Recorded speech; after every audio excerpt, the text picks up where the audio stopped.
प्राचीन समय की बात है। एक समुद्र के किनारे एक गुरु अपना आश्रम बनाकर रहा करते थे। हजारों शिष्यों उनसे ज्ञान ग्रहण करने के लिए दूर दूर से उनके पास आकर रहते थे। गुरु का ज्ञान देने का तरीका भी बड़ा ही अनूठा था। शुरुआत में वो अपने शिष्यों को उपदेशों के माध्यम से ज्ञान देते थे।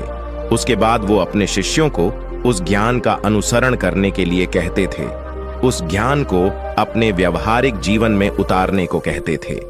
एक बार उस आश्रम में एक सम्राट अपने बेटे को लेकर पहुंचा। उस सम्राट ने उस गुरु से प्रार्थना की कि आप मेरे बेटे को अपने आश्रम में रहने दें और अपने तरीके से उसे ज्ञान दें। उसे इस आश्रम में बिल्कुल भी ऐसा नहीं लगना चाहिए कि वो किसी सम्राट का बेटा है।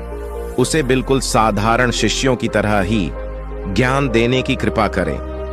गुरु ने मुस्कुराते हुए कहा कि सम्राट, ज्ञान इसी तरीके से लिया जा सकता है।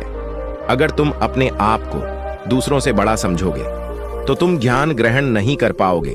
अगर तुम्हें ज्ञान ग्रहण करना है तो तुम्हें दूसरों की तरह अपने आप को साधारण समझना होगा। यही ज्ञान ग्रहण करने की सबसे पहली सीढ़ी होती है।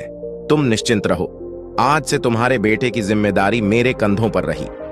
यह कहकर गुरु सम्राट के बेटे को अपने साथ लेकर समुद्र के किनारे टहलने के लिए निकल गए। आश्रम के बाकी सभी बच्चे उस सम्राट को देख रहे थे। सम्राट अपने बेटे को अपने रथ पर बिठाकर लाया था, जिससे सभी बच्चे समझ गए थे कि ये लड़का सम्राट का बेटा है। इसी वजह से आश्रम के सभी बच्चे सम्राट के बेटे की तरफ आकर्षित हो गए थे।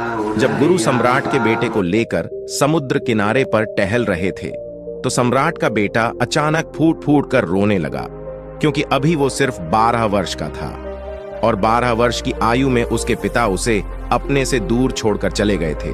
ये सदमा वो बच्चा सहन नहीं कर पा रहा था। वो नहीं समझ पा रहा था कि उसके पिता उसकी भलाई के लिए उसे उस गुरु के पास छोड़कर गए हैं। उसे रोते हुए देखकर गुरु ने कहा कि बेटा, मैं तुम्हें चुप नहीं कराऊंगा। हो सकता है कि आज मैं तुम्हारे आंसू पोंछ दूं, लेकिन कल तुम फिर अपने आप को अकेला पाओगे। याद रखना, जीवन में इंसान अकेला आता है और अकेला ही जाता है।